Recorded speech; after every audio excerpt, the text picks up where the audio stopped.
hindi ko talaga maintindihan kung ano ang nangyayari at sino ang namamahala sa palasyo na imbes na tutukan ang sadyang problema ng bansa kung ano-anong pinapasukan na paghihigante at pang-aapi. Hindi kami naggalaban, hindi kami nakipag tunggalian sa napakahabang panahon, halos 4 na dekada, para lang mang-api ng iba. Hindi ito ang turo ng aking ama. Kaya hindi ko alam kung saan ito nanggagaling at hindi ako papayag ng ganito. So, Alam hindi, naman ninyo noon pa di ba? Hindi pa nakakaupo, inauguration pa lang, abala na ako sa smuggling ng agricultural product, abala na ako sa mga magsasaka at sa ating land reform. Abala na tayo doon sa Maharlika Fund, doon sa People's Initiative na babaguhin sa pamamagitan ng suhulan ng ating saligang batas. Abala na ako sa budget ng 2024 at 2025 kung saan linustay ng bonggang-bongga ang pera ng bansa.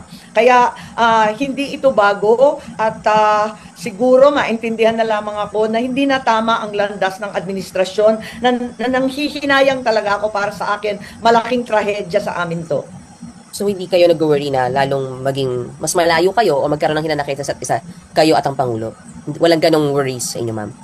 Well, para sa akin, sana wag masamain. Alam ko nagtampo dahil doon sa hearing. Pero kung tutuusin, yung unang hearing, hindi ko naman akalain na yun ang sasagutin nila. Malay ko ba kung anong sasagutin? Kaya nga ako nagtatanong tulad ng sambayanan, hindi ko alam ang sagot. At ang dai-dai nila, padagdag sila ng padagdag, akala ko naman handang-handa. Nung nag-iba-iba na yung sagot nila at waring nagkanalan sila, abay hindi ko nasagot yun, hindi ko na pananagutan yun.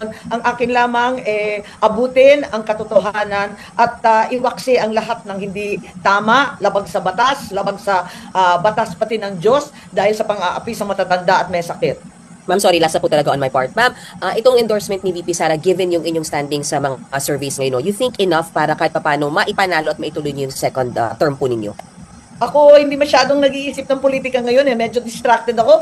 Medyo na-trauma ako dun sa nangyayari. Hanggang ngayon, di ko pa rin talaga maintindihan bakit kinakailangan durugin ang hindi kaalyado. Nakaalyado naman sa umpisa. Di ko talaga maintindihan. Samantalang ang bansa ay nagdurusa sa napakatataas na bilihin, kakulangan ng trabaho, mga problema sa krimen, sa droga, sa korupsyon, dapat tutukan na natin yan. So, kung makakadagdag at kung hindi, alam ninyo, ang tama ay tama, ang mali ay dapat labanan.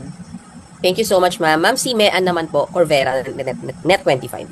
Okay, hi Mayan. Good afternoon, good morning pa. Ma'am, yung follow-up ko lang, sabi niyo kanina,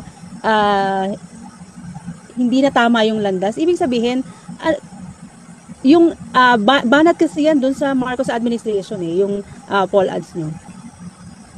Wala tayong magagawa. Talagang marami ng tuloy-tuloy na kamalian. Hindi ko maintindihan kung sino talaga ang nag-a-advise. Nung bata pa ako, maliit pa ako, hindi naman maliit, pero teenager pa ako, sinabi ko na talaga, Malacanang is a snake pit. Nung panahon ng tatay ko yun, kasi kung ano-ano ang, kung sino-sino lumalapit, kanya-kanyang agenda, ngayon, ang nangyayari talaga nakakatakot. Kaya sana pinagdadasal ko lagi ang aking kapatid na mabalik sa tamang landas dahil hindi na tama itong mga pangyayari, itong politika na mapang-api, mangpahigante, hindi na siya ayos. Tutukan natin ang problema ng mamayan. Balikan natin ang ating tungkulin. Ma'am, hindi ba kayo nag-try na tawagan siya para sabihin na yung sitwasyon ng bansa ganito? Hindi ba siya nakikinig sa inyo?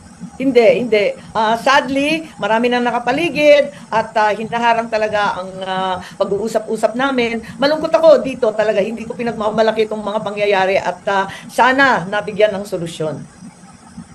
Last na po, ma'am, may endorsement din sa inyo si Senator Robin. Ibig po ba sabihin, lilipat na rin kayo sa PDP Laban or independent pa rin?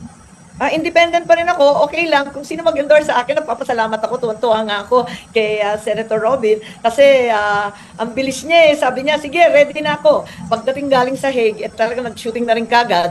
At madalian din. Dahil lang sabi nga niya, pinagsabihan daw silang lahat na magsiuwi at ikampanya na ang lahat ng mga kasamahan.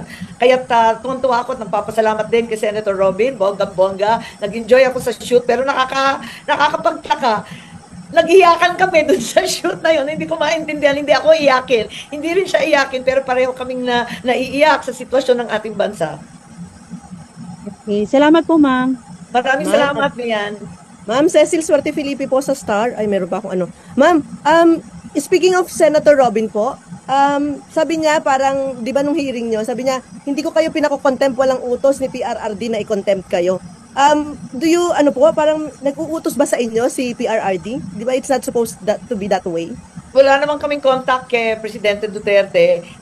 Hindi ko alam kung meron silang contact doon sa Hague. Hindi naman ako napunta. Ako wala naman akong mga utos-utos. At nakita naman ninyo, hindi natiis ni Senator Bato, talagang nag-move siya for contempt. Wala namang magawa kasi harap-harapan naman nagsisinungaling. Ang nakakalungkot lang, sinuwag naman ng desisyon ng komite ng ating Senate President. Kaya nabigla naman kami. Never heard naman yung may syokos-syokos. Wala sa buong rules ng Senado yung syokos na yan. Opo, yan sabi din ni SP pala, SP Escudero, na parang nag-hope siya na magiging parang instrument ng unity yung inyong hearing, but it turned out pati yung Senate parang na-divide. Your take on that, ma'am? Hindi ko maintindihan dahil ang totoo, yan din ang pakiwari namin, naging very emotional ang buong bayan.